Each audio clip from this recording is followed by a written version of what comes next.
Hello again, and welcome to the Seagull's isolation room. It's so lovely to see you again. Now, if you're anything like us, you're probably getting a little bit bored by now. So we're a bit short of things to do in today's isolation room diary. So I'm going to have a little look around and see what I can find. Why don't you join me? Nothing in there. Nothing under there. Why don't we look inside my trunks? Aha! Karen, look, we've got some makeup. Why don't we do a lovely makeup tutorial for these ladies and gentlemen at home who've been doing such lovely pictures for us? They're going to need to understand a little bit more about how to maximise their good looks. And you're the perfect person to show them. Back in one sec, folks. Welcome back to our wonderful new makeup studio here in Isolation Room Seagull. Karen, take a seat. I know you've been looking forward to this. Now, ladies and gentlemen, preparation is really important. We wouldn't want any nasty accidents now, would we? So, first of all, let's make sure that our victim, our willing participant, is well covered up. And then, if you've got a person who, for some reason, can't cut their hair and have grown it ridiculously long, you need to make sure that you get it well and truly held back. Okay, now, obviously, Karen has a lovely face, but it's not what we would call a theatre face. Now, in theatre, we do need our faces to be very angular. Now, luckily, we have the perfect solution to that with makeup. So we're going to give Karen some nice angles on her face. Now, the key to angles is understanding about contouring. You've all seen that lovely lady, Kardashian woman. Well, we're going to do the same with Karen here. We're going to use this really fabulous brush and this pot of theatrical blending powder to contour Karen into a much more angular face. Are you ready at home? Please feel free to copy along. So we're just going to put a little bit of powder on the end of our brush, and then we're going to just apply it with air. This is known in the technique as a blow technique. So you get a gentle flow of powder over the face, and then just taking the contour of the cheekbone, we're just going to give her a little bit of a highlight across the cheek. Now sometimes, some of us when we're in the theatre and the lights are a little bit warm and we're starting to perspire or bloom, as we say for the older lady. If we're starting to bloom, it's important that we have some powder just to soak up some of that little bit of moisture. So a little bit of powder to make sure that we don't put any sweat on our face. Because ladies and gentlemen, sweat is not a word we use in the theatre. We would not want to see any sweat. So, equal up the sides, on with the powder, and there we have the start of our angles.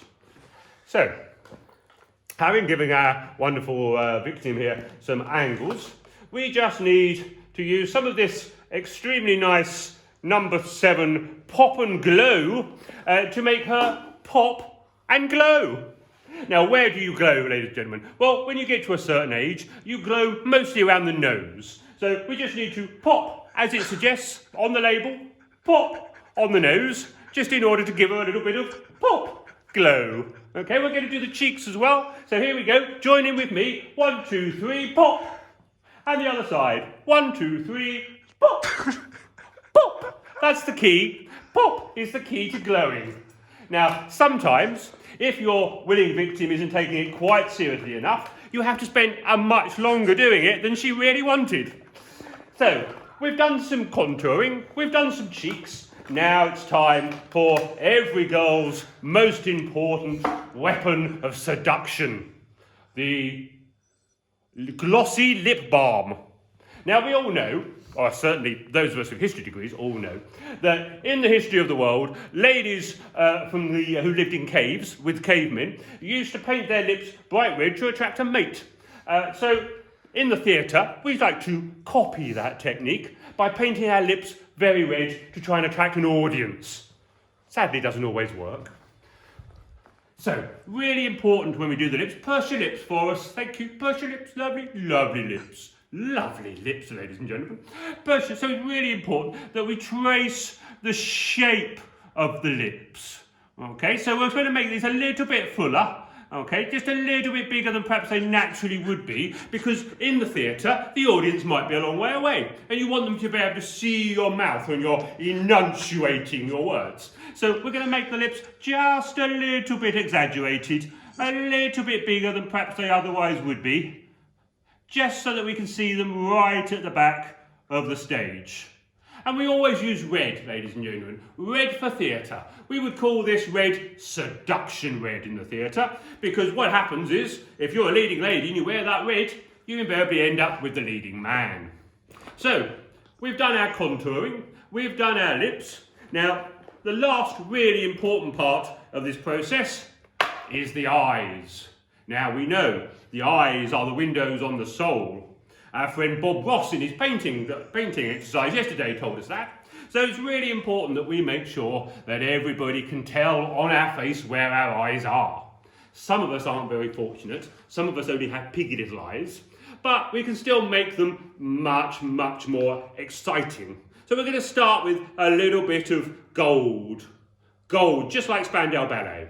And if you close your eyes there for us, we're just going to put a little bit of gold glitter there on the eyes, a little bit more. It's very, very hard stuff, this. You really do have to poke at them to get it on. That's a technical makeup term. Often you'll find both L'Oreal and Dior and Chanel, they always talk about poking the makeup. Many of the famous makeup artists had qualifications specifically in poking. It's a well-known fact. So we're going for gold on one eye. Now, I went recently to Paris and I saw a lot of the new fashion is to have different colour eyes. David Bowie, way back in the 70s, famously had different colour eyes. So we're going to replicate that with our eyeshadow. So we've got gold on this side, Spandau Ballet, and we're going to go for silver on the other side, representing the lighter side of our nature. So silver for this eye. Well, that's a particularly fine silver, I have to say. That's really bringing it out there, Karen. I think you're looking absolutely stunning there.